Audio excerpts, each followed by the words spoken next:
Medicine को train compartment में लाकर बंद कर दिया जाता है। एक गार्ड मेडिसिन से कॉपरेट करने के लिए कहती है। जून, जो कि उस वक्त उसी ट्रेन कंपार्टमेंट में मौजूद थी, जून मेडिसिन को एक्सपेरिमेंट के लिए प्रिपेयर करने के लिए वहां पर आ जाती है। जून मेडिसिन की फाइल पढ़ चुकी थी और वो जानती थी कि मेडिसिन का ब्लड वॉकर्स वाइट को क्यूर करने वाले एक्सपेरिमेंट के लिए लिया जा रहा था। श्रेक समझती थी कि एलिशिया वॉकर वाइट से इसीलिए बच गई थी क्योंकि उन लोगों के ब्लड में कुछ हेरिडिटी मटेरियल मौजूद था और श्रेक वही जानना चाहती थी। जून मेडिसिन को प्रिपेयर करने लग जाती है। साथ ही साथ वो मेडिसिन को बताती है कि एक लड़का वॉकर बाइट के बाद रेडिएशन देने से अच्छा रिस्पॉन्ड कर रहा था। यहाँ जून शायद फिंच के बारे में बात कर रही थी। जून मेडिसिन को क्लियर करती है कि वो मजबूरी में पेड्रो का साथ दे रही थी। मेडिसिन जून को बताती है कि उसने मो को प्रॉमिस किया है कि वो आइलैंड पे मौजूद हर बच्चे को उसके पेरेंट्स से मिलवाएगी। मेडिसिन जून को बताती है कि उन बच्चों से रिलेटेड फाइल जिसमें उन लोगों की और उनके पेरेंट्स की पूरी जानकारी मौजूद है, वो फाइल आइलैंड के ऊपर मौजूद है। मेडिसिन जून को बताती है कि उस फाइल में उन सभी बच्चों के नाम मौजूद हैं जिन्हें उसने उठाया था और उसमें उन लोगों के पेरेंट्स के नाम भी मौजूद हैं।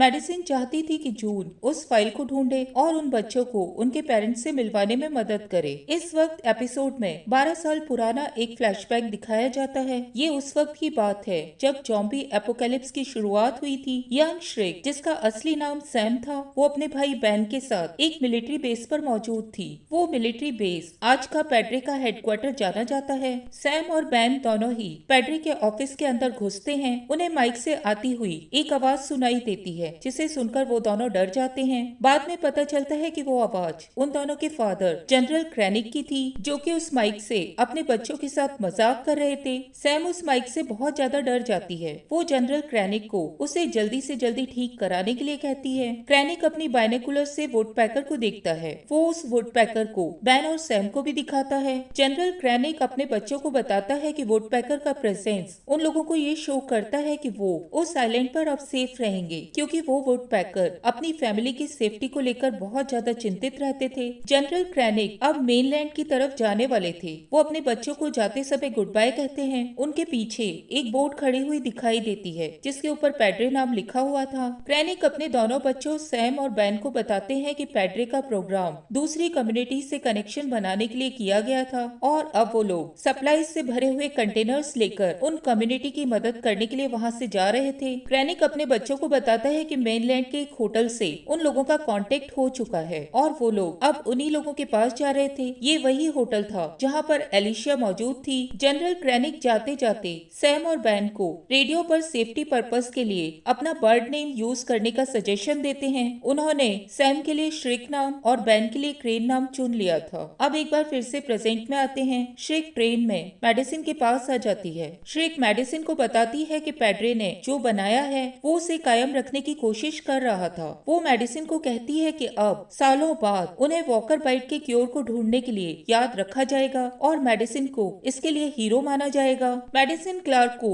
श्रिक की ये सब बातें बेमानी लगती है। इधर मो, जो कि ट्रेन कार के बाहर आ चुकी थी, वो ट्रेन के अंदर क्या हो रहा है ये जानने की बहुत ज्यादा इच्छुक थी। मो अपने साथ डव को भी लेकर आई थी। मो डव को बताती है कि फिंच का बहुत टाइम से पता नहीं चला था और उसे आइलैंड पर मौजूद लॉग से पता चला था कि फिंच की सर्जरी उसी ट्रेन में हुई थी और सर्जरी के बाद से मो को फिंच का कोई भी पता नहीं चला था। वो फिंच को ढूंढते ढूंढते ट्रेन कार तक डव को लेकर आ चुकी थी। इधर ट्रेन के अंदर श्रिक मेडिसिन को वॉकर से कटवाना चाहती थी ताकि मेडिसिन को ट्रीटमेंट के लिए यूज किया जा सके। जून मेडिसिन को बेहोश करने का सजेशन देती है, लेकिन श्रिक इसके लिए मना कर देती है। ट्रेन के बाहर मो स्लेज हैमर को पटरी के ऊपर मारकर आवाज करती है और गार्ड का ध्यान भटकाकर ट्रेन के अंदर आ जाती है। ट्रेन के अंदर वॉकर का हेड मेडिसिन को बाइट करने ही वाला था, तभी श्रिक को मो ट्रेन के अंदर दिखाई दे जाती है। श्रिक का ध्यान मो की तरफ हो जाता है और जून श्रिक की गन को निकालकर उसके ऊपर वार कर देती है।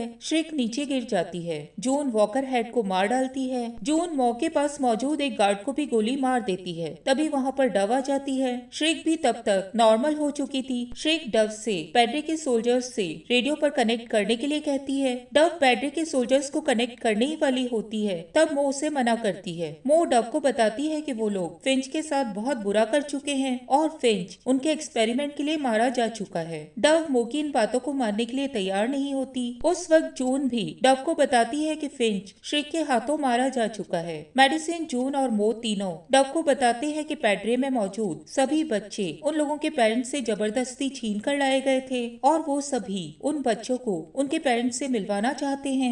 मेडिसिन डव को उस फाइल के बारे में भी बताती है जिसमें उसके लाए गए बच्चों की इंफॉर्मेशन थी और वो फाइल पैड्रे के आइलैंड पर मौजूद थी। मेडिसिन डव से उन लोगों को आइलैंड पर चलने में मदद करने के लिए कहती है। डव सच्चाई का पता लगाने के लिए उन लोगों का साथ देने के लिए तैयार हो जाती है। श्रेक उसे ऐसा करने से मना करती है। तब डव श्रेक को अपने निशाने पर ले लेती है। श्रेक उस मोमेंट पर डव को बताती है कि अगर उसे कुछ भी हुआ तो पैड्रे बहुत बुरा कर सकता है। उस वक्त वहाँ मौजूद सभी लोगों को श्रेक से पता चलता है कि श्रेक पैड्रे की बेटी है। श्रेक उन लोगों को बताती है कि अगर वो मारी गई तो पैड्रे उसकी मौत का बदला उन सभी लोगों से लेगा। इस वक्त एक बार फिर से 12 साल पुराना फ्लैशबैक दिखाया जाता है। श्रेक और केन दोनों ही अपने फादर के जाते वक्त एक बोट के ऊपर छुप गए थे। क्रेन नोटिस करता है कि उसके फादर उसकी माँ का दिया हुआ लकी बाइनोकुलर्स वहीं पर छोड़कर चले गए थे। क्रेन को ये अंधविश्वास था कि अगर क्रैनिक उसकी मम्मी के दिए गए बाइनोकुलर्स को वहीं पर छोड़कर गया तो उसके साथ बहुत कुछ बुरा हो सकता था। वो बाइनोकुलर्स को देखकर उसे क्रैनिक को देने के लिए तुरंत ही वहाँ से जाने लग जाता है। श्रेक अपने भाई को बचाना चाहती थी। वो उसे रोकने की कोशिश करती है लेकिन क्रैन श्रेक को वहीं पर बंद करके अपने फादर को बाइनोकुलर्स देने के लिए भाग जाता है। अब एक बार फिर से प्रेजेंट में आते हैं। बहुत सारे पेरेंट्स अपने बच्चों को बचाने की कोशिश कर रहे थे। वो लोग मेडिसिन और उसके पूरे ग्रुप को ट्रेन से बाहर निकलते ही घेरे में ले लेते हैं। उन लोगों का कमांडर सामने आ जाता है। उन लोगों का कमांडर डैनियल सालाजार था। डैनियल और मेडिसिन और जून इन तीनों की मुलाकात होती है। डैनियल बहुत ही अच्छी हालत में था। वो एक ड्रिंक भी पी रहा था।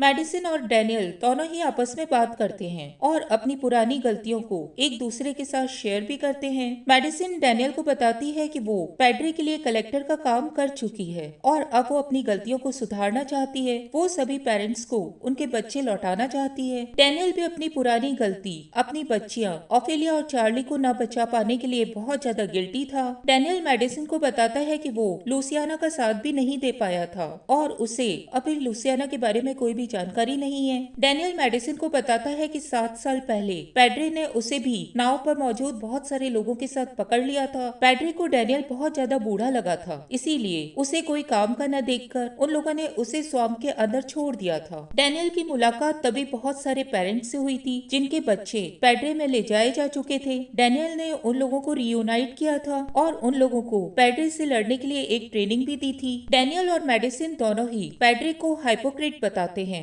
जो कि पेरेंट्स से उनके बच्चों को छीना करता था, जबकि वो अपने बच्चों से अलग नहीं हो पाया था क्योंकि उस वक्त उन लोगों को पता चल चुका था कि श्रेक पैड्रे की डॉटर थी। तभी बहुत सारे टीनेजर गार्ड्स उन लोगों को घेर लेते हैं। मेडिसिन और डैनियल उन टीनेजर गार्ड्स को समझाने की कोशिश करते हैं कि पैड्रे ने उन लोगों को उनके पेरेंट्स से अलग कर दिया था और अब वो सभी पेरेंट्स एक होकर पैड्रे से अपने बच्चों को वापस लेने के लिए जाने वाले थे। डैनियल और मेडिसिन दोनों ही उन टीनेजर गार्ड्स को ये भी बता देते हैं कि उनके पेरेंट्स ने उन लोगों को नहीं छोड़ा था, उन्हें जबरदस्ती पैड्रे में लाया गया था और श्रेक जो कि उन लोगों के साथ मौजूद है वो पैड्रे की डॉटर है। पेरेंट्स में ही एक लेडी मौजूद थी। वो बार बार डव को देख रही थी। वो डव को देखकर कहती है कि वो उसकी बेटी है। पैड्रे के गार्ड्स अभी भी उन लोगों को घेरे हुए थे। डव और मो भी उन लोगों को बताते हैं कि आइलैंड पर पैड्रे जो कुछ भी कर रहा था सब झूठ था। पैड्रे बच्चों को उनके पेरेंट्स के बारे में गलत जानकारी देता था कि पेरेंट्स उनको छोड़कर चले गए थे, जबकि वो सच नहीं था।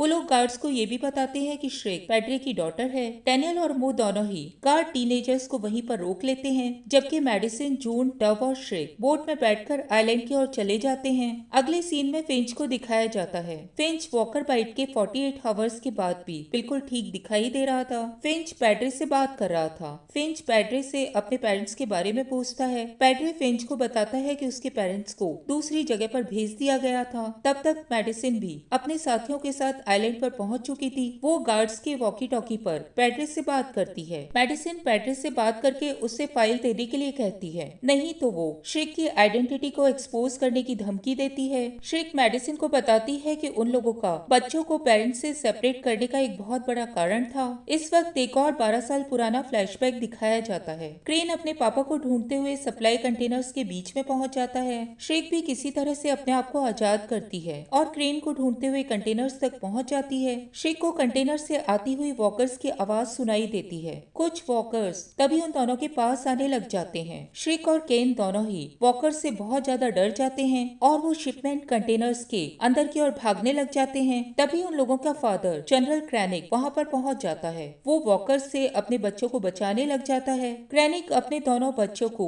एक ट्रेन कंटेनर के ऊपर चढ़ा देता है, लेकिन वो खुद वॉकर से बच नहीं पाता। वॉकर्स उसे बहुत बुरी तरह से बाइट कर लेते हैं। जनरल क्रैनिक अपने दोनों बच्चों को चिल्लाकर कहता है कि वो लोग पैड्रे को जिंदा रखें और उसे क्रैनिक के साथ मरने न दें। एक बार फिर से प्रेजेंट में आते हैं। मेडिसिन को फाइल मिल जाती है। श्रेक मेडिसिन को फाइल न खोलने देने के लिए वार्न करती है। मेडिसिन पूछने लग जाती है कि उस जगह पर क्या हुआ था। मेडिसिन पैड्रे से भी आंसर मांगती है, लेकिन पैड्रे उसकी बातों का जवाब नहीं देता। मेडिसिन तब वहाँ मौजूद विंडो को तोड़ डालती है। विंडो के टूटने के बाद वहाँ मौजूद सभी लोगों को पता चलता है कि पैड्रे क्रेन था। श्रेक और क्रेन दोनों ही मिलकर पैड्रे थे। क्रेन अपने फादर की वॉइस बनाकर उस माइक से लोगों से कांटेक्ट बनाकर रखा हुआ था। श्रेक और क्रेन दोनों ने ही अपने फादर को मरने नहीं दिया था। क्रेन अपने फादर की आइडेंटिटी को बचाकर रखे हुए था। श्रेक और क्रेन दोनों ही पैड्रे में मौजूद सभी बच्चों से उनके पेरेंट्स की आइडेंटिटी छुपाकर रखते थे। उन्हें ऐसा लगता था कि अपने पेरेंट्स के बारे में पता चलते ही बच्चे बहुत बुरी तरह से टूट जाएंगे। वो दोनों पैड्रे में मौजूद बच्चों को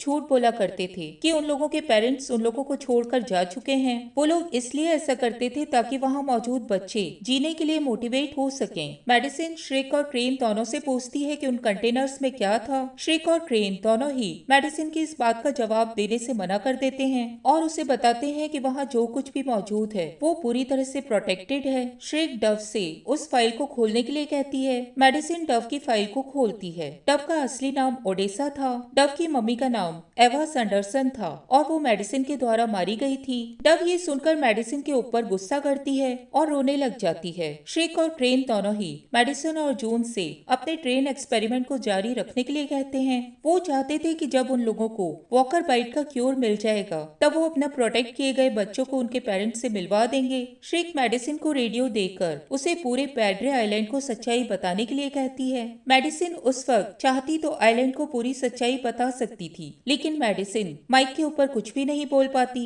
मेडिसिन और जून दोनों ही पैड्रे के द्वारा हार चुके थे। वो दोबारा लौटकर मेन लैंड पर आ जाते हैं। मेडिसिन और जून का सामना वहाँ पर एक बार फिर से डैनियल से होता है। डैनियल उन लोगों को कहता है कि इस तरह से उन लोगों का मिलना उन्हें रोकना होगा। वहाँ मौजूद सभी पेरेंट्स आइलैंड पर जाने के लिए पूरी तरह से तैयार थे। डैनियल मेडिसिन को उन लोगों का लीडर बनने के लिए कहता है, लेकिन मेडिसिन उन लोगों का लीडर बनने से मना कर देती है। वो डैनियल को क्लियर करती है कि उन लोगों का लीडर सिर्फ मॉर्गन ही बन सकता था। इसके थोड़े समय बाद श्रेक एक एनक्रोचमेंट में वॉकर्स के सामने पहुंच जाती है। वो क्रेन से रेडियो पर कांटेक्ट करती है और उसे बताती है कि अब उन लोगों को पैड्रे को एक्सपेंड करने का समय आ चुका है। वो क्रेन को क्लियर करती है कि उन लोगों ने बच्चों को अभी तक जो कुछ भी सिखाया था उसका प्रैक्टिकल का समय भी आ चुका है। एपिसोड के एंड में कंटेनर्स को दिखाया जाता है। कंटेनर्स के बाहर का पूरा एरिया वॉकर्स से भरा हुआ था।